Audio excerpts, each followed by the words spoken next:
Hi welcome back to the channel. കഴിഞ്ഞ വീഡിയോയ്ക്കകത്ത് നമ്മൾ മെറ്റ എ ഐയുടെ ഒരു ഇൻട്രൊഡക്ഷനാണ് കണ്ടിരുന്നത്.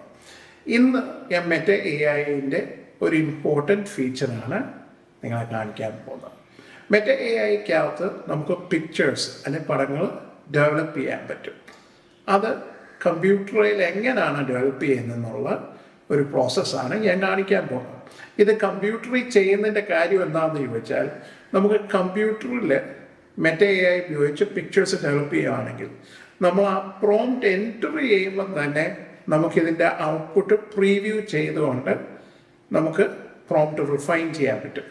അങ്ങനെ ചെയ്യുമ്പോൾ നമുക്ക് കുറച്ചുകൂടി നന്നായിട്ട് ഔട്ട്പുട്ട് നമുക്കിഷ്ടമുള്ള രീതിയിൽ അത് എൻറ്റർ ചെയ്ത് നല്ല പടങ്ങൾ ക്രിയേറ്റ് ചെയ്യാൻ പറ്റും. ഇനി അതിൻ്റെ എക്സാമ്പിൾ ഞാൻ കാണിക്കാം. നമുക്ക് നേരെ സിസ്റ്റത്തിൽ പോയി ആദ്യം അത് കാണാം.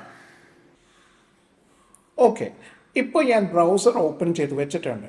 അവിടെ ഞാൻ meta.ai എന്നുള്ള വെബ്സൈറ്റിലേക്ക് പോവുകയാണ്.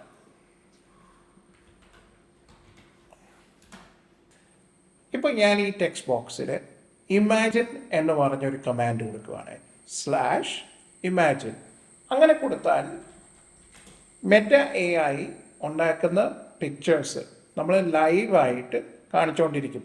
നമ്മുടെ പ്രോംപ്റ്റ് മാറുന്നതനുസരിച്ച് ഈ പിക്ചറും മാറും. ഇനി നമുക്കത് നോക്കാം. ഇവിടെ ഞാനൊരു കാറിനെ കുറിച്ചുള്ള ഒരു ജനറൽ ഒരു പ്രോംപ്റ്റാണ് കൊടുക്കുന്നത്. കേട്ടോ, ആ കാർ ഓൺ ദ റോഡ്. എങ്ങനത്തെ കാറാണെന്നൊന്നും ഞാൻ സ്പെസിഫൈ ചെയ്തിട്ടില്ല. പക്ഷെ എനിക്കത് കുറച്ചുകൂടി മാറ്റണമെന്നുണ്ടെങ്കിൽ ഈ red car on the road ഇപ്പോൾ ചുവന്ന കാറായി. എനിക്ക് അതിൻ്റെ പുറകെ കുറച്ച് പോലീസുകാർ വേണമെന്നുണ്ടെങ്കിൽ ഫോളോഡ്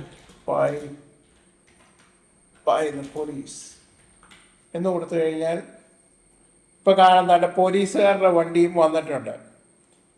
ഇനി ഞാൻ എൻവയൺമെൻറ്റ് ഇതിൻ്റെ ആ ഇമേജിൻ്റെ മൊത്തം കൂടെ ഉള്ള ഒരു എൻവയൺമെൻറ്റ് ചെയ്യാൻ മാറ്റുമ്പോൾ ഇപ്പോൾ മോർണിംഗ് ആണ് ഈ പിക്ചറിൽ കാണിക്കുന്നത്. ഞാനതിപ്പോൾ നൈറ്റ് ആക്കാൻ പോവാം.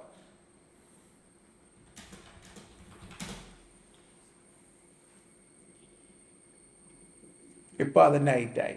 ഇങ്ങനെ നമുക്ക് ഈ പ്രോംപ്റ്റ് റിഫൈൻ ചെയ്തുകൊണ്ട് അല്ലെങ്കിൽ ചേഞ്ച് ചെയ്തുകൊണ്ട് നമുക്ക് ലൈവായിട്ട് പിക്ചേഴ്സ് മെറ്റ എ ഐ വെച്ച് ജനറേറ്റ് ചെയ്യാൻ പറ്റും.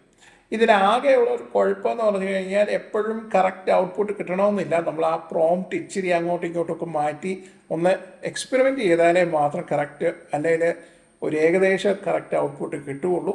അതുപോലെ തന്നെ ഒരു ചെറിയ വാട്ടർമാർക്കും ഈ പിക്ചറിൻ്റെ അടിയിൽ ഇൻക്ലൂഡഡ് ആയിരിക്കും. ഇപ്പം മെറ്റ എ ഐ ഉപയോഗിച്ച് നിങ്ങൾക്ക് പിക്ചേഴ്സ് എങ്ങനെ ഡെവലപ്പ് ചെയ്യാം എന്നുള്ളത് നിങ്ങൾക്ക് മനസ്സിലായി കാണുമെന്ന് ഞാൻ വിശ്വസിക്കുന്നു. നിങ്ങൾ ഈ യൂട്ടിലിറ്റി ഉപയോഗിച്ച് അല്ലെങ്കിൽ ഈ എ ഐ പ്ലാറ്റ്ഫോം ഉപയോഗിച്ച് നിങ്ങൾക്ക് പ്രയോജനം ചെയ്തോന്ന്, അല്ലെങ്കിൽ നിങ്ങൾക്ക് ഇമേജസ് ഒക്കെ ക്രിയേറ്റ് ചെയ്യാൻ പറ്റുന്നുണ്ടോ എന്നുള്ളത് കമൻസിൽ രേഖപ്പെടുത്തുക. അതുപോലെ ഈ വീഡിയോ നിങ്ങൾക്ക് പ്രയോജനം ചെയ്തെങ്കിൽ ലൈക്ക് ചെയ്യുക, ഷെയർ ചെയ്യുക. This is Biju Mathew for M Biju solutions. Have a great day.